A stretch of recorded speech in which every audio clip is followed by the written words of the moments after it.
వసుదేవసుతం దేవం కంసచాణూరమర్దనం దేవకీ పరమానందం కృష్ణం వందే జగద్గురుం.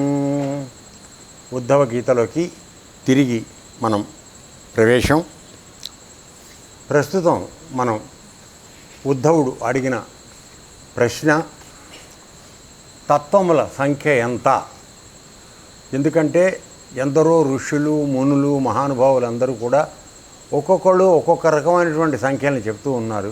ఇందులో అసలు నిజమైనది ఏదో చెప్పబోయా, నాకు చాలా కన్ఫ్యూజింగ్గా ఉందని ఒక ప్రశ్న వేశాడు. రెండోది అడిగిన ప్రశ్న ఏమిటంటే, ఈ పురుషుడు ప్రకృతి అంటే, పురుష ప్రకృతి అంటే ఏమిటి? సో మొదటి తత్వముల సంఖ్య అనే దాని గురించినటువంటి వివరం మనం బాగా చూడడం జరిగింది. ఆ 16 అనేవి ఎందుకని, 17 అనేవి ఎందుకు, 25 ఎందుకు, 26 ఎందుకు, 28 ఎందుకు, ఇట్లా 3 అన్నవాడు కొంతమంది, 4 అన్నవాడు కొంతమంది, ఇవన్నీ డిఫరెంట్గా ఎందుకు ఉన్నాయని చివరిగా ఆయన ఇచ్చింది మనకి కంక్లూషన్ ఏమిటంటే, వాళ్ళందరూ కూడా భగవంతుని తెలుసుకునే ప్రయత్నంలో చేసినప్పుడు వాళ్ళకి కలిగినటువంటి అనుభవాలు అవి. కాబట్టి వాటిని ఇదేన్ని తప్పనడం అనవసరం. మనం వాడి దృష్టితో చూసినప్పుడు అది కరెక్ట్ కాబట్టి ఏమనుకోవద్దు. కానీ ఇవన్నీ కూడా ఏమిటంటే భిన్నమైనటువంటి మనస్తత్వాలు కలిగినటువంటి యోగ సాధకులకి దొరికినటువంటి భిన్నమైన సమాధానాలు అవి వాళ్ళు చెప్పారు. కాబట్టి ఆ కాంట్రవర్సీలోకి మనం వెళ్ళటం అనవసరం అని చెప్పాడు. అంతవరకు అయిపోయింది. అయిపోయిన తర్వాత మళ్ళీ ఉద్ధవుడు ఇంకో ప్రశ్న వేశాడు. అది కూడా మనం కింద చూసాం.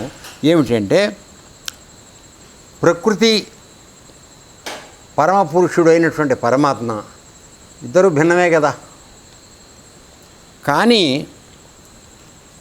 వాళ్ళిద్దరూ సామాన్యులెవరూ తెలుసుకోలేనంతగా కలిసిపోయి ఉంటారు. అందుకని మనకి అందరికీ అర్ధనారీశ్వరత్వం అని చెప్తూ ఉంటాం. అంటే అమ్మవారు అయ్యవారిలో సగభాగం అయిపోయింది, కలిసి ఉన్నారు, వాళ్ళని విడదీయడానికి వీలు లేదని చెప్పి. అది నిజమా? వాళ్ళు భిన్నమా, అభిన్నమా, ఏమిటి నాకు తెలియటం లేదు. ఎటువంటి ప్రశ్నలు వేస్తున్నాడో ఆలోచించండి. అంటే శ్రద్ధాళు అయినటువంటి సాధకుడు ఇట్లా ప్రశ్నలు వేయాలి. అప్పుడు చెప్పేవాళ్ళు ఉత్సాహం వస్తుంది. సో అతను అడిగింది ఏమిటంటే, తెలుసుకోలేనంతగా ఒకరిలో ఒకరు కలిసిపోయి ఉంటారు. ప్రకృతిలో పురుషుడు, పురుషుల్లో ప్రకృతి వేరు లేనట్లే కనపడతారు. అంతే కదా. ఎందుకని ఒక విషయం ఆలోచించండి. మనం అర్థం చేసుకునేంతవరకు కావాలంటే, అమ్మవారు లేకపోతే, అంటే ప్రకృతి లేకపోతే అయ్యవారు ఉన్నారని ఉనికి తెలియదు. అయ్యవారి ఉనికి అమ్మవారు ఉంటేనే తెలుస్తుంది. అంటే ఏమిటి? ఈ జీవుడు అనేటువంటి వాడు ఈ శరీరాన్ని ధరించి వాడు కదులుతూ ఉంటే అందులో పరమాత్మ ఉండడం తెలుస్తుంది. అదే అమ్మవారు లేదనుకో, అమ్మవారు లేకపోతే అయ్యవారు ఉన్నాడు అన్నట్టు తెలుస్తుంది. ఏదో ఒక అద్దానికి ఒక ప్రతిబింబం కనపడడానికి వెనకాల కళాయి ఉండాలి, అది ఉంటే కనపడుతుంది. ఇప్పుడు ఈ కళాయి లేకపోతే అద్దంలో ఏం కనపడదు నీ బొమ్మ. అట్లా అమ్మవారు లేకపోతే అయ్యవారి ఉనికి తెలియదు, అయ్యవారు లేనిదే అమ్మవారికి చలనం లేదు. ఈ శరీరానికి ఏముంది? ఆయన లోపల లేకపోతే ఈ శరీరం కదలదు, నువ్వేమీ చేయలేవు. కాబట్టి అంతగా కలుసుకున్నాయనేది నిజం. అయితే మరి వాటిలో భిన్నత్వం ఉందా లేదా? అసలు అవి విడిగా ఉన్నాయా లేవా, లేకపోతే అభిన్నంగా ఉన్నాయా? అంటే అసలు ఏమి కలయ మన భిన్నత్వం లేకుండా ఒకటిగానే ఉన్నాయా? ఇది నాకు తెలియడం లేదని అడిగాడు. సో వారి భిన్నత్వం అభిన్నత్వంపై నా హృదయం సందేహాలతో సతమతం అయిపోతుంది. కాబట్టి తమరు సర్వజ్ఞులు గనక చెప్పండి అని ఇప్పుడు రెండో విషయానికి వస్తున్నాడు. చూడండి, అది ముందు ప్రకృతి పురుషుడు మాట్లాడాడు పరమాత్మ. అయిన తర్వాత రెండో దానికి వచ్చేప్పటికి ఇదంతా కిందసారి చూసాం మనం. సో దాంట్లో ఏంటంటే, తమ కృపా విశేషం వలన జీవికి జ్ఞానం కలుగుతోంది. అంటే పరమాత్మ లోపల ఉండి ఆయన్ని తెలుసుకోవడానికి నీవు ప్రయత్నం చేసినప్పుడు నీకు జ్ఞానం వస్తుంది. ఆయన ఉన్నాడు, ఎప్పుడూ ఉన్నాడు. నీకు జ్ఞానం ఉన్నా లేకపోయినా ఆయన ఉన్నాడు. కానీ ఆయన యొక్క కృప, అంటే ఆయన కోసం నువ్వు ప్రయత్నం చేస్తుంటే ఆయన కృపా విశేషం వలన నీకు జ్ఞానం కలుగుతోంది. అంటే నేను పరమాత్మ యొక్క ప్రతినిధిని అనేటువంటి స్పృహ జ్ఞానం ఎప్పుడు కలుగుతోంది అంటే అప్పుడు కలుగుతోంది. తర్వాత తమ మాయ చేత జ్ఞానం హరించిపోతోంది. ఇక్కడ మళ్ళీ ప్రకృతి పురుషుడు కాదు, వేరే ఉంది ఇంకోటి మాయ. సో మాయ చేత ఆ కలిగిన జ్ఞానం హరించిపోతోంది. ఎందుకు మాయ యొక్క పాత్ర ఏం జరుగుతోంది? ఒక్క నిమిషం ఆలోచించేటట్లయితే, నీవు జన్మించిన తరువాత మాయ యొక్క ప్రభావానికి లోనైపోయి 3 గుణాలకి మనం బందీ అయిపోతున్నాం. అయిపోయినప్పుడు ఈ ధరించిన శరీరమే నేననేటువంటి భావంలోకి పెడుతున్నావు. ఇది మాయ. దీనివలన నువ్వు నిజంగా పరమాత్మ యొక్క ప్రతినిధివి, నీవు బ్రహ్మానివే అనేటువంటి జ్ఞానం పోతుంది. పొద్దున వచ్చింది ఆ డిస్కషన్ మనకి చక్కగా అర్థమైందా? సో ఇక్కడ ఇప్పుడు మాయ యొక్క ప్రవేశం వచ్చింది. వచ్చి తమ ఆత్మస్వరూపిణి అయిన మాయావతి చిత్ర విచిత్రాలు, ఆమె ప్రవర్తనను తమకే అవగతం, మరెవరికి ఏ కొంచెమూ ఎరగదు. సో ఈ సృష్టిలో వచ్చిన ఎవరూ కూడా ఆయన యొక్క విష్ణు మాయని ఎవరూ తెలుసుకోలేరు. అర్థమైందా? కాబట్టి నీవు ప్రకృతి పురుషుడు భిన్నమా అభిన్నమా అని తెలుసుకోవాలనుకుంటే నీవు ఈ మాయకు లోబడకుండా ఉండాలి.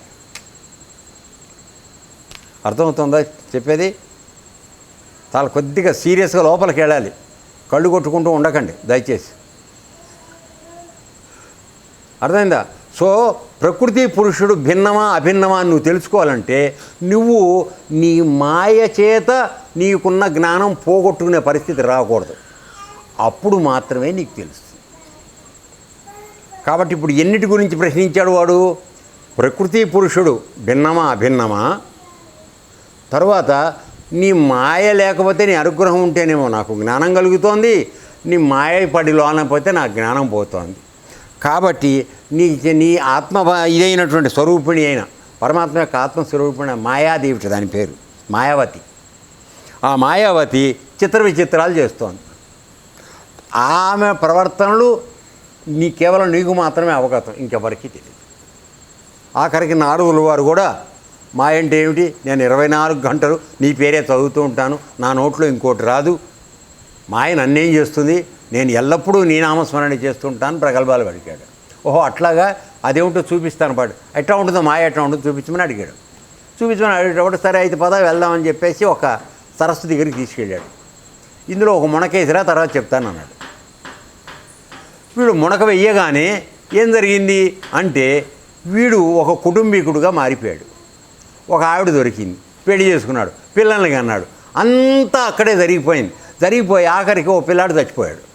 వాడి కోసం ఏడుస్తుండగా మెలుకొచ్చి ఇయ్యమ్మగాడు బంగారం చేయండి, నేను నారదుని, నేను సన్యాసిని, నాకు పిల్లలు ఏమిటని అప్పుడు జుట్టు పట్టి పైకి లాగితే సరస్సులోంచి బయటకు వచ్చాక, ఓయి నాయనో ఇంత ఉందా నీ మహిమ, నాయన మాయని దాటం మా వల్ల కాదు, నీకు శరణం, కాబట్టి ఎవడైనా నీ మాయకు లోబడాల్సిందే, దాన్ని దాటడం మన వల్ల అయ్యే పని కాదని అప్పుడు దండం పెట్టాడు.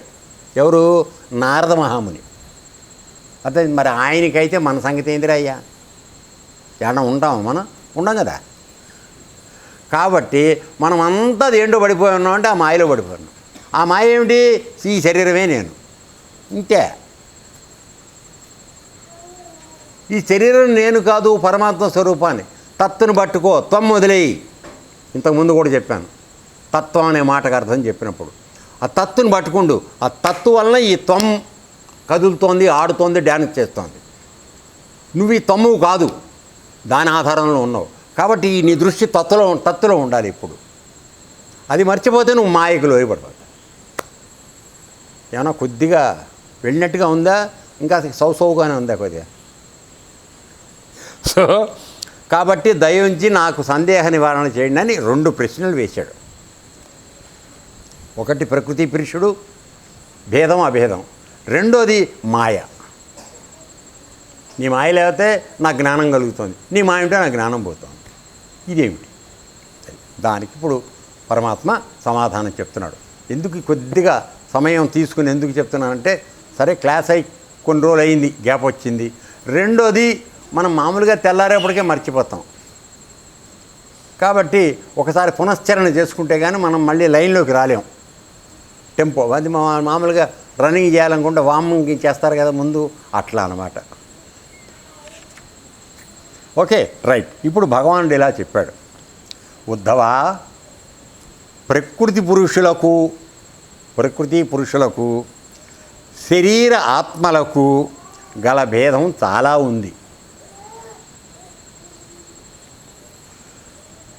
ఈ ప్రాకృత జగత్తులో జనన మరణాలు, వృద్ధి లయాలు మొదలైన వికారాలు జరుగుతూ ఉంటాయి. అంటే ప్రకృతి అధీనంలో ఏర్పడినటువంటి జగత్తు అంటే మీకు అర్థం చెప్పాను. ఏది జనించి నశించేది, జనించేది గతించేది, అది జగత్తు. సో ఇది ఎక్కడి నుంచి వస్తుంది? ప్రకృతిలోంచి వస్తుంది. ప్రకృతికి అసలు ఒరిజినల్గా దానికి ఏమీ లేదు, అది జడం. దానికి పరమాత్మ యొక్క చైతన్యంతో దానికి ఉనికి వస్తాం. ఇందాకే చెప్పాను, అమ్మవారి ఉంటేనే అయ్యవారి ఉనికి తెలుస్తుంది, అయ్యవారు ఉంటేనే అమ్మగారికి చలనం ఉంది. ఈ ఒక్క ప్రిన్సిపల్ గుర్తుపెట్టుకోండి. చాలా కష్టం మీద నాకు చెప్పబడినటువంటి రహస్యం. వేదాంతం మొత్తం వస్తుంది నీకు, ఇంతకన్నా ఇంకేం చెప్పక్కర్లా. దీని మీద రోజులు మాట్లాడచ్చు. ఓకే, సరే. ఈ ప్రాకృత జగత్తులో జనన మరణాలు, వృద్ధి లయాలు అంటే పెరగటం, నశించిపోవడం అన్నీ కూడా వికారాలు జరుగుతున్న మార్పులు జరుగుతూ ఉంటాయి. ఈ గుణ సంక్షోభ కారణంగానే ఇలా జరుగుతుంది. సో గుణ సంక్షోభం అంటే ఏమిటి? నిన్న మనం దీంట్లో చూసాం, ఇక్కడెక్కడో చదువుతున్నప్పుడు సత్వగుణాన్ని పెంపొందించుకోవడం ఎట్లా అని మన మలయాళ స్వాముల వారి దాంట్లోనే ఎక్కడో చదివాం. సో అక్కడేమిటి, సత్వగుణాన్ని నువ్వు పెంపొందించుకుంటే పరమాత్మకు దగ్గరయ్యే అవకాశం నీకు వస్తుంది. అలా కాకుండా మాయకు లోబడి నీవు రజోగుణాన్ని, తమోగుణాన్ని పెంపొందించుకుంటే నువ్వు ఎప్పుడూ ఆ దరిదాపుల్లోకి వెళ్ళలేవు, పరమాత్మ దరిదాపుల్లోకి నువ్వు వెళ్ళలేవు. సో ఈ గుణాల సంక్షోభ కారణంగా ఇది జరుగుతోంది. ప్రియసఖ, చూడండి, శిష్యుడు ఉద్ధవుడు ప్రియసఖ, ఒరే నా ప్రియమైన స్నేహితుడా అని పలుకుతున్నాడు. ప్రియసఖ, నా మాయ త్రిగుణాత్మకం. సో నా మాయ ఇది, ఇందాక మాయ గురించి మాట్లాడేవాడు, అది 3 గుణాలతో ఉందిరా నాన్న. అదే సత్వరజస్తమో గుణాల వలన అనేక ప్రకార భేదాలు కల్పిస్తూ ఉంటుంది. ఈ మాయ 3 గుణాల ఆధారంతో నిన్నందరికీ చెప్పాను ఎప్పుడో చాలా కాలం క్రితం. ఏమిటంటే మనం జన్మ తీసుకునేటప్పుడు మనకి ఫస్ట్ ఫౌండేషన్ పునాది ఏమిటి అంటే మాయ. దాని మీద 3 గుణాలతో మనకి ఈ శరీరం ఏర్పాటైంది. సో అయితే మరి ఈ 3 గుణాలతో ఏర్పాటు చేసినప్పటికీ ఈ శరీరంలో వెనకాల నీకు ఒక యానగర్ర ఇచ్చినాడు, మందరగిరి. ఆ యానగర్రలోకి ఎవడైతే వెళ్ళటం నేర్చుకుంటున్నాడో వాడిని ఈ మాయ ఏమీ చెయ్యలేదు. అయితే కొంతకాలం ఉంటుంది, కానీ విడిచిపెట్టకుండా ఈ వెనకాల నుంచి సుషుమ్న నాడిలోంచి ప్రయాణం చేసి సహస్రారంలోకి వెళ్ళటానికి ప్రయత్నం ఎవడు గురుమధ్యము తర్వాత సహస్రారంలోకి ఎవడు పెడుతున్నాడో వాడు ఈ మాయకు లోను కాడు. మిగతా వాళ్ళందరూ దానికి లోన్ అయిపోవాల్సిందే, అంతే, ఇంక అనుమానం లేదు. సో అదే సత్వరజ గుణాల వల్ల అనేక ప్రకార భేదాలు కలిగిస్తూ ఉంటుంది ఈ మాయ 3 గుణాలు. దీని విహార భూమి బహు విస్తారం. చెప్పగా నారదుడు వారు ఒక్కసారి చెరువులో దిగంగానే మొత్తం మారిపోయింది వాడి ప్రపంచం అంతా. సో నువ్వు ఈ జన్మకు వచ్చి శరీరంలో ధరించంగానే నీ ప్రపంచం అంతా మారిపోయింది. అంతకుముందు ఇంకా గుర్తుపెట్టుకోండి, మీరు తల్లి కడుపులో ఉన్నప్పుడు మీకు పరమాత్మ యొక్క స్పృహ ఉన్నది, పరమాత్మతో సంబంధ బాంధవ్యాలు ఉన్నాయి. ఎందుకంటే అప్పటికి ఇంకా నీ మాయ రాలా, నువ్వు ఇక్కడ పడినప్పుడు మాయ వచ్చేస్తుంది. మాయకు లోను కాకుండా ఉన్నావు, నీ పూర్వజన్మ సంస్కృతి ఉంది నీ దగ్గర, ఆ స్మృతి ఉంది, పరమాత్మతో సంబంధం ఉంది. అందుకోసమని పరమాత్మని ప్రార్థిస్తూ ఉంటాడు, తండ్రి నేను వచ్చి ఈ తల్లి మురికి కడుపులో ఇరుక్కుపోయాను, నన్ను బయట వేయి, బయట వేస్తివా నిన్ను విడిచిపెట్టకుండా నీ సాధనే చేసుకుంటాను అని అబద్ధం మాటం అక్కడి నుంచి మొదలవుతుంది మన జన్మ. ఇక తర్వాత కంటిన్యూషన్ అది. మాట దీంగ మాట అన్నీ అబద్ధాలే, జన్మంతా అబద్ధాలు. అప్పుడు నీకుంది స్మృతి. ఎప్పుడు పోయింది ఇది? తల్లి కడుపులోంచి బయటకు వచ్చంగానే మంత్రసానమ్మ కాసిని కలినీళ్ళు నీ మొఖాన కొట్టగానే అది పోయింది. అప్పటి నుంచి నువ్వు మాయకు లోనవటం మొదలయ్యేది. క్యావ్ క్యావ్ క్యావ్ అని అరుస్తుండే. అంటే ఏమిటవుతోంది వాడికి ఏం తెలియటల్లా. అంతకుముందంతా హాయిగా పరమాత్మతో సంబంధం ఉంది వాడికి. ఇక్కడికి వచ్చేప్పటికి ఇదంతా ఏదోగా ఉంది, ఏం అర్థం కావట్లే. క్యావ్ క్యావ్ ఏమవుతోంది. తర్వాత తల్లి దగ్గరికి తీసుకున్న తర్వాత చెప్పాను చాలాసార్లు, ఏమంటుంది హాయి అంటే ఇక్కడ హాయి అనేది లేదురా, ఇది హుళక్కిరనా అని చెప్తోంది తల్లి. దానికి తెలిసి పాడుతోందో తెలియక పాడుతోందో నాకు తెలియదు, కానీ తను పాడుతున్న నిజం మాత్రం ఇదే. హాయి హాయి లేదురా, ఏడుస్తూ ఉండట అంతే. సో ఇట్లా బతుకుతూ వస్తున్నాం. అందుకని దాని విహార భూమి బహు విస్తారం. ఇంత అంత అంటాను వెళ్ళలేదు. పరమాత్మ ఎంతగా విస్తరించున్నాడో ఆయన మాయ కూడా అంతే విస్తరించింది. కేవలం ఆయన గురించినటువంటి స్పృహతో, ఆయన్ని తెలుసుకోవాలనేటువంటి దీక్షతో ఎవడైతే పట్టుదలగా 1,000,000 మందిలో ఒకడు ప్రయత్నం చేస్తున్నాడో వాడిని మాత్రం మాయ ఏమీ చేయలేదు. అంతే. తర్వాత అయినా ఈ వికారాత్మక సృష్టిని 3 భాగాలలో విభజించి పరిశీలించవచ్చు. ఇది ఎట్లా వస్తుంది తెలుసుకుందామని అనుకుంటున్నాం కదా మాయ ఇది అని చెప్పి అనుకుంటే, ప్రతి దానిలోని 3 భాగాలుగా, అంటే ఈ 3 గుణాలతో వచ్చిన గుణభేదాలతో వస్తుంది. కానీ దీన్ని తెలుసుకోవాలనుకునేప్పటికీ నువ్వు మళ్ళీ 3 రకాలైనటువంటి పరిశోధన చేయాలని చెప్తున్నాడు. ఏమిటవి? అందులో ఒకటి ఆధ్యాత్మం, రెండోది ఆదిదైవం, మూడోది ఆదిభూతం. సో ఆదిభూతం అంటే ఈ శరీరానికి సంబంధించిన వ్యవహారం అంతా ఆదిభూతం. నువ్వు భూతానివి. భూతం అనగానే ఆ భూతం అనుకోకుండా తెల్లగడ్డ గొడవలు సినిమాలో చూపించే భూతం కాదు. ఒక భూమి యొక్క కలయికతో శరీరం ఏర్పడినప్పుడు అది భూతం అనబడుతుంది. ఓకే. సో ఆదిభూతం అది ఒక రకం. తర్వాత రెండోది ఆది దైవం, అంటే పైనున్న దేవతల యొక్క వాళ్ళ యొక్క ప్రభావంతో ఏర్పడేటువంటి కష్టాలు కానీ సుఖాలు కానీ. ఆధ్యాత్మం అంటే పరమాత్మ స్వరూపం నుంచి దగ్గరికి ఆత్మస్వరూపంలోకి, అంటే నువ్వు జీవాత్మగా ఉన్నావు కదా, అక్కడికి వెళ్ళిన తర్వాత వచ్చేటువంటి 3. ఈ 3గా విడగొట్టి కనుక నువ్వు ప్రతిదాన్ని చూసుకుంటే వాటిలో వికారాలు నిన్నేం చెయ్యవు. అంటే పరిశీలనాత్మక దృష్టి నీకు కావాలి. గొడ్డేది చేలో పడ్డట్టుగా అట్లా పటా పోతా ఉంటే ఏమవుతుంది? యోగం చేయరా నాన్న, ఏం జరుగుతుందో చూడరా, దాని గురించి ఆలోచించరా అంటే అబ్బా ఉండదు గురుగారు, చేసి చలిచిపోయాను నేను. ఏమిటి చేసావు? దాని గురించి ఒక్క నిమిషం కూడా ఆలోచించాలా? నువ్వు ఆలోచించవా? చేస్తా కూర్చుంటే చాలు అంతే. ఇలా ఆలోచనలు వస్తున్నాయి, దాని వెనకాల వెళ్తున్నాం, మళ్ళీ వస్తున్నాం, మళ్ళీ వెళ్తున్నాం, మళ్ళీ చేస్తాం. ఇది జరుగుతూనే ఉంది. కానీ ఇతను నేను ఎందుకు వచ్చాను, ఇది ఎందుకు చేస్తున్నాను దాంట్లోకి ఎప్పుడన్నా వెళ్ళారా? ఎరా అది నువ్వు చెప్పలేదు కదా అంటావు వెంటనే. కన్వీనియంట్ మనకది, పక్కోడ మీద తోచేయడానికి ఫస్ట్ మనం. ఓకే. తర్వాత ఇక ఉదాహరణార్థం ఇది చూడు. ఇక దాన్ని ఎక్స్ప్లెయిన్ చేస్తున్నాడు ఈ 3 ఎట్లా ఉన్నాయనేది. నేత్రేంద్రియం అంటే కన్ను, ఇది ఇంద్రియమే కదా. సో నేత్రేంద్రియం ఆధ్యాత్మం అంటే జీవాత్మతో ఏర్పడి వచ్చింది కన్ను.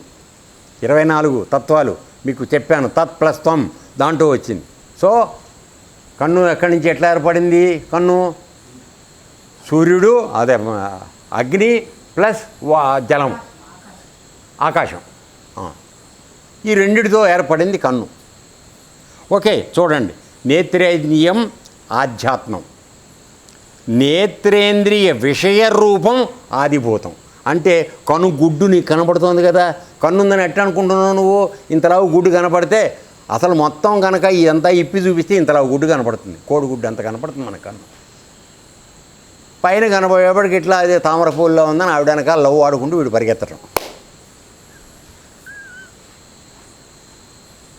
పరమాత్మను కూడా పిలుస్తారు కమల నాయన అని. సరిగ్గా ఈ రెప్పలు రెండు ఇప్పదీసి పైకి పెద్దది చేసి చూస్తే ఇంతలా గుడ్డు కనపడుతుంది. అందుకని ఎప్పుడు అన్నిటిని ఇప్పి చూడటానికి ప్రయత్నం చేయకూడదు, పైన చూడటం మంచిది. ఓకే, తర్వాత నేత్రేంద్రియ విషయ రూపం ఆదిభూతం, అది శరీరానికి సంబంధించిందే కదా. తర్వాత నేత్రగోళంలోని సూర్యాంశ ఆదిదైవం, అంటే నీకు వెలుగునిచ్చేది ఒకటి ఉంది కదా కన్ను, అంటే నీ రెటీనా. ఆ రెటీనా ఏదైతుందో అది ఆదిదైవం. అంటే సూర్యుడి నుంచి లేక పరమాత్మ నుంచి వచ్చినటువంటి చైతన్య శక్తి యొక్క ప్రతిరూపం ఆ సూర్యాంశ, ఆయన అంశ, అది నీకు ఆదిదైవం, ఆది. సో ఈ మూడు ఒకదానికి మరొకటి ఆశ్రయభూతాలు. అంటే ఒకటి ఉంటే కానీ రెండోది పనిచేయదు, ఒకటి ఉంటే కానీ రెండోది పనిచేయదు.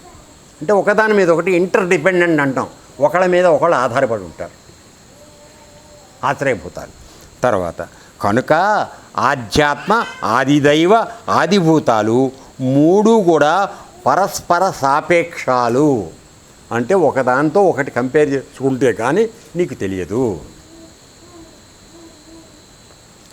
తర్వాత కానీ చూడు, ఈ మూడు అయిపోయినాయిగా, ఆధ్యాత్మికం, ఆదిభూతం, ఆదిదైవం అయిపోయింది కదా. అయిపోయిన తర్వాత ఇప్పుడు అసలు రహస్యానికి వస్తున్నాడు.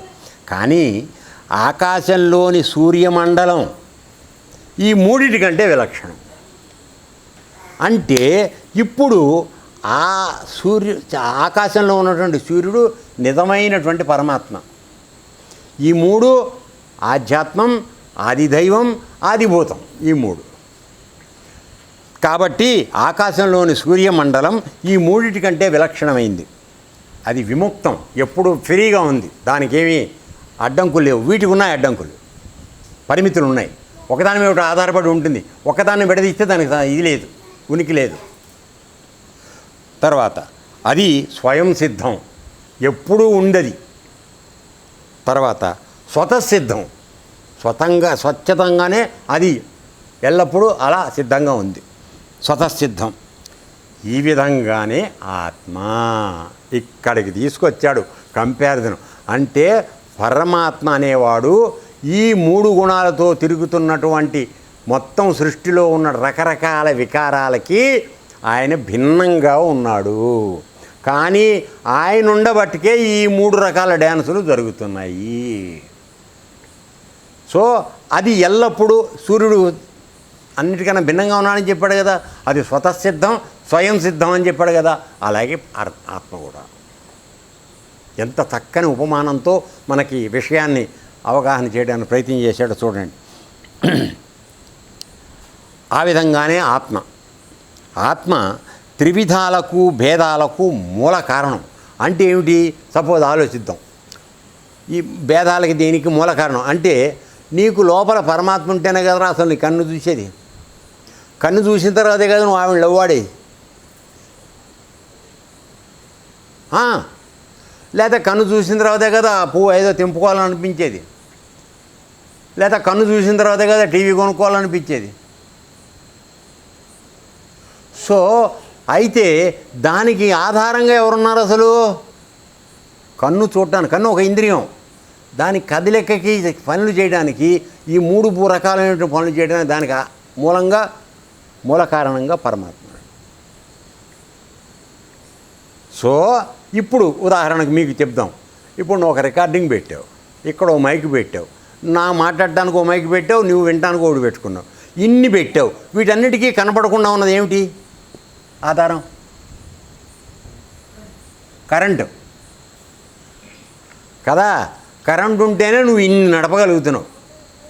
ఇప్పుడు వీటన్నిటికీ కరెంటు కలుసుకుని ఉందా? లేదు. కరెంటు ఎప్పుడు విడిగానే ఉంది. దాన్ని తెచ్చి నువ్వు దీనిలో ప్లగ్గులో పెడితే అది పనిచేస్తుంది. సో పరమాత్మ అన్నవాడు ఈ కరెంటులాగా ఎప్పుడు తన యొక్క స్వయం సిద్ధమైనటువంటి శక్తితో ఉనికితో ఉన్నాడు. నువ్వు వెళ్ళి తగులుకున్నప్పుడు ఆయన శక్తి నీకు వస్తాను. లేక నువ్వు అసలు ప్రపంచంలో జీవించడానికి ఆ శక్తిని బ్యాటరీ లోపల ఆయనే కూర్చున్నాడు. సో మనం చేస్తున్న పొరపాటు ఏమిటంటే ఆ బ్యాటరీ శక్తి అంతా ఆయన దగ్గర నుంచి తీసుకుంటున్నాము, నేనే చేస్తున్నాను అహంకరిస్తున్నాము, గోతులో పడుతున్నాము, ఆయన్ని మర్చిపోతున్నాం. అదే ఇంతకుముందు నేను చెప్పినటువంటి తత్తుని మర్చిపోయి తొమ్మిలో కూర్చోవడం. నువ్వు వచ్చింది దీని ఆధారంగా, తత్వ ఆధారంగా. ఇది ఇక్కడికి వచ్చి దీంతో నువ్వు తొమ్మిలోనే డ్యాన్స్ ఆడేస్తున్నావు, నాయనే చేశాను అంతా నాయన నాదే అని చెప్పేసి. అప్పుడు ఏమైంది, ఈయన నవ్వుకుంటూ కూర్చున్నాడు, ఎవరి వేదావా చావు, నీ చావు చావరా అని వదిలేశాడు. సో ఎవడైతే ఇందులోంచి నేను వచ్చినా, విడిగా కనపడుతున్నా, నాకు మూలం ఇక్కడుంది అని తెలుసుకుంటున్నాడో వాడు పరమాత్మ దేవుడు. అర్థమవుతుందా? రైట్. తర్వాత ఆత్మ త్రివిధాలకు భేదాలకు మూల కారణం. అదే తన స్వయం సిద్ధ ప్రకాశంతో సమస్త సిద్ధ పదార్థాలకు మూల సిద్ధమై ప్రకాశిస్తోంది. చూడు, అంటే కనపడుతున్న అన్ని సిద్ధమైనటువంటి అన్ని వస్తువులు ఏమి కనపడుతున్నాయో వాటికి మూల సిద్ధంగా అది ఉంది. ఇప్పుడు నేను చెప్పిన కరెంట్ ఎగ్జాంపులే. కరెంట్లో అది ఏం లేవు కన్నా, నేను మాట్లాడేది లేదు, నువ్వు రికార్డింగ్ చేసేది లేదు. దీని ద్వారానే అన్నీ ప్రకాశిస్తున్నాయి. అమ్మగారు చెప్తూ వస్తోంది, ఆ ప్రకాశం ఏదైతే ఉందో, నువ్వు మొట్టమొదటిలో ఇంద్రియాలను దాటాలి, ఇంద్రియాలను దాటిన తర్వాత మనస్సుని జయించాలి, మనసు అయిన తర్వాత నీవు బుద్ధిలోకి రావాలి, బుద్ధి జాగృతం అవ్వాలి, అయిన తర్వాత కలిగేటువంటి నీవు ఆ శూన్యస్థితికి వెళ్ళాలి, శూన్యస్థితి దాటిన తర్వాత వచ్చేవాడు పరమాత్మ అని చెప్పి. ఈ యోగ మార్గంలో రావడానికి అంటే ఇది పరమాత్మను తెలుసుకోవడానికి ఉపయోగం మనం ఇది చెప్పింది. అది కేవలం కఠోపనిషత్తులో డైరెక్ట్గా యమధర్మరాజు నచికేతుడికి చెప్పాడు. ఇప్పుడు మీకు ఆశ్రమంలో నేర్పడుతుంది కూడా ఇదే.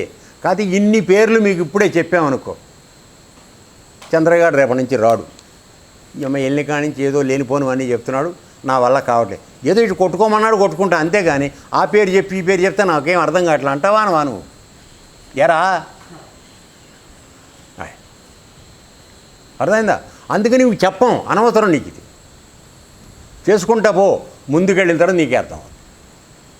లేదు నువ్వు తగిన స్థాయికి వచ్చావు, అప్పుడు చెప్తా నీకు విప్పదీసి నాన్న ఇదిరా అని. అర్థమైందా? Okay, right. తర్వాత దీని ద్వారానే అన్నీ ప్రకాశిస్తున్నాయి. కన్నులలో గల భేదాలు మూడు చూపి చెప్పినట్లుగానే, కన్నులో మూడు భాగాలు విడగొట్టి చెప్పాడు కదా, ఆదిభూతం, ఆధ్యాత్మికం, ఆదిదైవికం చెప్పిన తర్వాత అట్లాగే చర్మము, చర్మాన్ని గురించి, శ్రోత్రం వినేది, జిహ్వ నాలుక, నాసిక వాసన చూసేది, చిత్తము మొదలైన అన్నిటిని గూర్చి మూడు భేదాలు చెప్పవచ్చు. అంటే ఇప్పుడు ఆ మూడు ఆదిదైవికం, ఆదిభూతం, ఆది ఆధ్యాత్మికం ఉన్నదనేది ప్రతి దానిలోనూ ఉంది.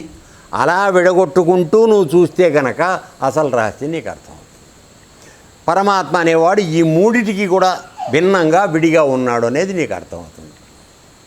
సో ఇక్కడ నువ్వు తెలుసుకోవాలి రహస్యం ఏమిటి అంటే, ఈ ఆదిభూతం, ఆదిదైవికం, ఆది ఆత్మికం అని మాట్లాడుతున్నవి ఇవన్నీ కూడా ప్రకృతి సంబంధమైనవి, వాటికి స్వయం ఇది లేదు. అర్థమైందా? కాబట్టి వాటికి చలనము, ప్రకాశము ఇచ్చేది మూలశక్తి ఏదైతే ఉందో ఇది పరమాత్మ. కాబట్టి ఇప్పుడు నువ్వు అర్థం చేసుకోవాల్సింది ఏంటంటే, ఇందాకనే చెప్పిన స్టేట్మెంటు, అమ్మవారి చలనానికి అయ్యవారు కారణము, అయ్యవారు ఉంటేనే అమ్మవారికి చలనము, అమ్మవారు ఉంటేనే అయ్యవారికి ఉనికి తెలుస్తుంది. కాబట్టి శరీరంలో నీ ఇంద్రియాలు పనిచేస్తున్నాయంటే దాని కింద ఆధారంగా పరమాత్మ ఉన్నాడు. కానీ ఈ శరీరం ఇంద్రియాలన్నీ పనిచేస్తుంది అమ్మవారి ఆధీనంలో. అందుకని ప్రకృతిలో స్త్రీకి ఎక్కువ ఇంపార్టెన్స్, ప్రాముఖ్యత ఇవ్వడానికి గల కారణం ఏంటంటే, సమస్త చలనానికి ఆవిడ ఆధారం. అయితే ఆవిడ చలనానికి ఆధారం వేరే ఉన్నాడు, ఆయన కనపడ్డు. అర్థమైందా? అది అలాగే ఇప్పుడు ఏమంటున్నాడు, జిహ్వా నాసిక మొదలైనవన్నిటికీ కూర్చి మూడు భేదాలు చెప్పవచ్చు. త్వక్ అనగా చర్మం. దీనికి ఈ చర్మ సంబంధాలు స్పర్శ, వాయువు. అంటే నువ్వు ముట్టుకుంటే తెలుస్తుంది, వాయువు వచ్చినప్పుడు వాయువు వచ్చిందని కూడా తెలుస్తుంది దీన్ని తెలుసుకోవాలంటే. తర్వాత శ్రవణ సంబంధాలు శబ్దం, జిహ్వ సంబంధాలు రసం, వాక్కు. అంటే దాని రుచి తెలుసుకోవడానికి. రెండోది నువ్వు మాట్లాడాలంటే కూడా అదే జిహ్వ. తర్వాత నాసిక సంబంధాలు గంధం, తర్వాత అశ్విని కుమారులు. సో వాసన గ్రహించేది. అందుకోసమే మీకు యోగం చెప్పినప్పుడు ప్రతిరోజు ఉదయం పూట లేవగానే అగరబత్తీలు వెలిగించుకుని కూర్చోండి అని చెప్పడంలో ఉన్న రహస్యం ఇదే. ఎందుకంటే బ్రహ్మముహూర్తంలో నువ్వు ఎప్పుడైతే యోగానికి కూర్చుంటున్నావో ఆ సమయంలో విహారానికి వచ్చినటువంటి అశ్విని దేవతలు ఎక్కడ పరిమళభరితమైనటువంటి సుగంధ వాసనలు వస్తాయో అక్కడికి వస్తారు వాళ్ళు. వచ్చి నువ్వు మామూలుగా మందు కొడతానుగా వెలిగించుకు పడుకుంటే వాడు వెళ్ళిపోతాడు. రాత్రి 2 వరకు సినిమా చూసినా అగరబత్తి వెలిగించుకుని పడుకున్నావు అనుకో, దోమలు కొట్టకుండా. అప్పుడు ఏం చెప్తాడు ఆయన? ఏం చేయలేడు, వెళ్ళిపోతాడు. లేదు లేచి కూర్చుని గురువుగారు తిట్టాడు, మీరెవరు రావట్లేదు, అది వేరే సంగతి. లేచి వచ్చేవాడు ఎవడైతే ఉన్నాడో వాడు 4:15 వచ్చేసి కూర్చుని యోగానికి కూర్చున్నాడు అనుకో, ఈ వాసన తెలిసి వచ్చినప్పుడు వీడిని ఆశీర్వదిస్తాడు.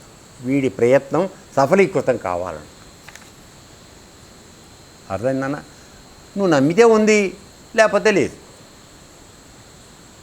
ఓకే. తర్వాత చిత్త సంబంధాలు చింతన విషయం వాసుదేవుడు.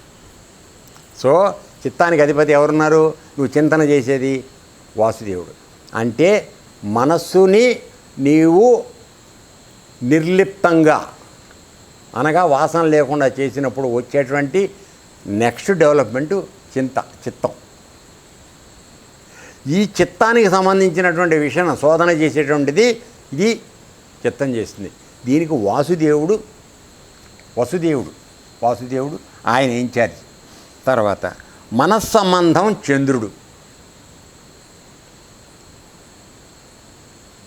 చంద్రమా మనసో జాతః. పౌర్ణమి రోజు ఎందుకు చేస్తున్నాం మనం? సరే పూజ పెట్టలేకపోతున్నాం, మీరందరూ నిద్రపోతే పడిపోతూ ఉంటే నేను పూజ పెట్టలేకపోతున్నాను, నా తప్పు కాదు అది. సో అది మీరు పూజ ఎందుకు పెట్టట్లేదని నన్ను క్వశ్చన్ చేసిన వాళ్ళు ఆశ్రమంలో కొంతమంది ఉన్నారు. మీరు పూజ మానేస్తున్నారు గురుగారు. నేను మానేసానా అంటే ఏంలా, ఒక నెపం తీసుకొచ్చి నా మీద వెయ్యాలి. ఎక్కడ చూసినా, ఆశ్రమాలు చూసినా, బయట చూసినా, అన్ని చోట్ల చూసినా బురద మా నెత్తి మీద ఉండాలి ఎప్పుడు.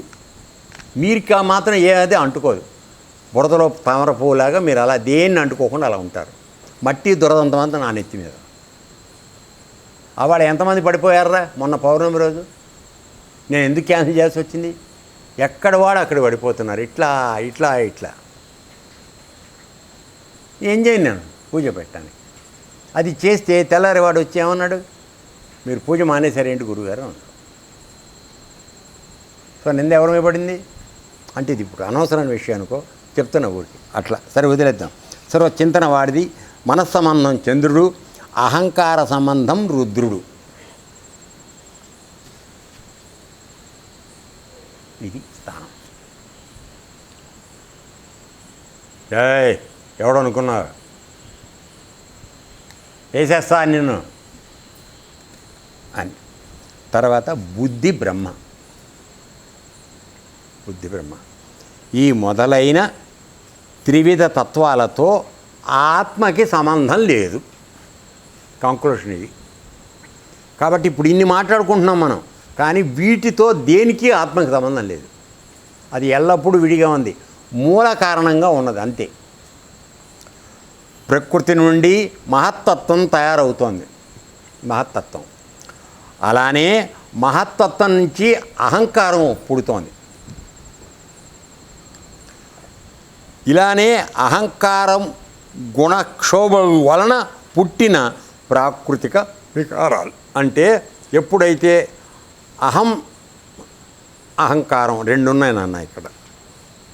ఈ అహం అంటేనేమో పరమాత్మ యొక్క స్వరూపమే. అది ఎల్లప్పుడూ నీలో ఏ విధమైనటువంటి వికారాలు లేకుండా నేను నేను అహం అహం అహం అనుకుంటూ ఉంది. అది నీ నిజస్వరూపం. అంటే అది తత్. మళ్ళీ ఇక్కడ రా, దీన్ని వదిలిపెట్టకండి, తత్వాన్ని వదిలిపెట్టద్దు, మీరు గట్టిగా పట్టుకోండి. ఇది తత్, అది చైతన్యానికి ప్రతీక కదా. కాబట్టి అది ఎప్పుడు కూడా అహం అహం, లేక నీకు తెలుగులో వచ్చే మాట మాట్లాడుకోవడం నేను నేను నేను అంటూ ఉంటుంది. దానికి రూపము ఇవి ఏమీ లేవు, కేవలం ప్రజ్ఞ అలా చిత్ చిత్ చిత్ అంటూ ఉంటుంది. ఓకే, అంటూ ఉంటే దాన్ని తీసుకొచ్చి ఎప్పుడైతే ఒక ఆకారంలో కూర్చోబెట్టామో తమ్ములో, ఈ తత్తొచ్చి తమ్ములో కూర్చుందో ఈ తమ్ముకి చలనం వచ్చింది. వచ్చిన తర్వాత ఏం చేసింది, అరే నేను అక్కడి నుంచి వచ్చానురా అనే జ్ఞానం మర్చిపోయింది. మర్చిపోయి ఈ తమ్మే నేను అనుకుని అహంకారం పెంచుకుంది. దీనికి వచ్చి ఈ మూడు గుణాలు కలుస్తున్నాయి. శుద్ధ అహము అహంకారంగా మారిన తర్వాత దానికి ఈ మూడు గుణాల ప్రభావం తగులుకునేప్పటికీ భూమి మీద నువ్వు ఎవరికి లెక్క చేయకుండా తయారై, సో నువ్వు వచ్చిన చోటు మర్చిపోయావు. ఇది జరుగుతుంది. ఓకేనా? ఇలానే అహంకార గుణక్షోభం, అహంకారము ప్లస్ గుణక్షోభం, ఆ గుణాల క్షోభం అంటే అటు ఇటు మారిపోవడం వలన పుట్టిన ప్రాకృతిక వికారాలు, అంటే ప్రకృతితో సంబంధమైనటువంటి వికారాలు, అంటే మార్పులు, ఇవన్నీ పుడుతున్నాయి. అహంకారంలో మూడు భేదాలు, సాత్వికం, రామసం, రాజసం. ఈ అహంకారంలో మళ్ళీ మూడు, ఇదే మూడు గుణాలు. ఓకే, తర్వాత ఈ అహంకారమే అజ్ఞానం. ఈ శరీరం నేను త్వంలో అజ్ఞానం, తత్ జ్ఞానం. అందుకే ఇందాక వాడు ఏమన్నాడు, తమ కృపా విశేషం వలన జీవికి జ్ఞానం కలుగుతోంది, తమ మాయ చేత జ్ఞానం హరించిపోతోంది. అనగా ఎవడైతే పుట్టిన తర్వాత త్వంలో ఉండిపోతున్నాడో వాడు మాయకు లోబడిపోతున్నాడు. కాబట్టి పరమాత్మ యొక్క ఉనికి, ఆయన స్పృహ వీడు కోల్పోతున్నాడు. అందువలన ఎప్పటికీ దూరం అయిపోతున్నాడు పరమాత్మకి, ఎప్పటికీ తెలుసుకోలేనంత దూరం జరిగిపోతున్నాడు. దానివల్ల ఏమవుతుంది, నీకు నువ్వు సృష్టి చేసుకుని కొన్ని కావాలనుకుని కొన్ని వద్దనుకుని మనసులో చేసావు కదా అహంకారంలో, ఆ వాటిని తీర్చుకోవడానికి మళ్ళీ నువ్వు జనన మరణ చక్రంలో పడుతున్నావు, జన్మలెత్తుతున్నావు. ఇది ఓకే. అహంకారమే అజ్ఞానం. ఇది సృష్టికి గల వైవిధ్య కారణం. సృష్టిలో వైవిధ్యం ఎందుకు ఉందంటే అహంకారానికి దాని మూడు గుణాలు ఈ అజ్ఞానంలో నేను పడదొస్తున్నాయి. దాన్ని దాటి నువ్వు యువతలకు రాలేకపోతున్నావు, తత్తులో ఉండడానికి ప్రయత్నం చెయ్యలేకపోతున్నాము. తర్వాత ఆత్మ జ్ఞాన స్వరూపం. ఇందాక చెప్పుకున్నాం కదా, ఆత్మకు దేనితోనూ సంబంధం లేదు, వివాదం అంతకన్నా లేదు, కేవలం అటు చూస్తూ ఉంటుంది అంతే. తర్వాత అస్తి నాస్తి అంటే ఉంది లేదు, సగుణం నిర్గుణం అంటే గుణాలతో కూడింది గుణం లేనిది, భావం అభావం అంటే ఒక భావం కలిగి ఉండడం, ఏ భావం లేకుండా ఉండడం అభావం. తర్వాత సత్యం మిథ్య, ఇది సత్యం అనుకుని తెలుసుకోవడం, ఇది మిథ్య అనుకోవడం. ఇవన్నీ కూడా ఈ మొదలైన రూపాలు భేదాలు కనిపిస్తున్న అన్నిటికీ మూల కారణం భేద దృష్టి. ఆత్మకి సంబంధం లేదు. ఇవన్నీ ఇప్పుడు నువ్వు మంచోడు, రాజు మంచివాడు అని నేను అంటున్నా అంటే నా దృష్టిలో నువ్వు మంచితనం కనపడింది. అదే భాస్కర్ ఉన్నాడు అనుకోండి, ఆడంత దొంగవాడు లేడు గురువుగారు, చెప్పిన అబద్ధం చెప్పకుండా చెప్తూ ఉంటాడని వాడు చెప్తాడు, వాడి అభిప్రాయం అది. ఎందుకని వాడి దృష్టిలో ఆ విధంగా ఉన్నాం. నిజానికి రాజులో ఏ మార్పు లేదు, మా అభిప్రాయాల్లో తేడా వచ్చింది. అర్థమైందా? పరమాత్మ కూడా అంతే. రైట్, భేద దృష్టి. ఈ వివాదాల వలన లాభం ఏమాత్రం లేదనేది నిస్సందేహం. కాబట్టి ఇది మంచిది, అది చెడ్డది, ఉన్నది లేదు, అదైంది ఇదైంది, ఇవన్నీ కూడా పనికిరాని పోసుకోలు కబుర్లు. ఉన్నది ఒకటే వస్తువు, దాన్ని తెలుసుకో, తత్తులో ఉండు, తత్త దగ్గరికి ప్రయాణం చేయి వెళ్ళు, అంతే, దట్స్ ఆల్. తర్వాత ఇదంతా వ్యర్థం, వాద వివాదాల్లో పడి నా వాస్తవిక స్వరూప జ్ఞాన మార్గం నుండి విముఖులవుతున్నారు. తత్తులోకి వెళ్ళటం మానేసి తొమ్మలో పడి కొట్టుకు వస్తున్నారు. చావండి, ఇంక మనం ఏం చేస్తాం? ఈ వాదాల నుండి వీరికి ముక్తి లభించేటట్లుగా లేదు. ఎందుకంటే ఎంతకాలం అయితే నువ్వు ఆ అహంకారాన్ని అజ్ఞానాన్ని విడిచిపెట్టకుండా ఉంటున్నావో వాదభేదాలు ఆటోమేటిక్గా వస్తాయి. నువ్వు చేసింది తప్పని ఒకడంటాడు, మంచిదని ఒకడంటాడు, వాడి అవగాహన ప్రకారం. నిజానికి ప్రపంచంలో మంచి లేదు, చెడు లేదు పరమాత్మ దృష్టిలో. ఆ స్థితికి నువ్వు ఎప్పుడు రాగలుగుతావు? సరే, ఇక్కడికి ఆపేద్దాం, టైం అయిపోయింది కాబట్టి. ఏతత్సర్వం శ్రీకృష్ణార్పణమస్తు. లోకా సమస్తా సుఖినో భవంతు. ఓం తత్సత్.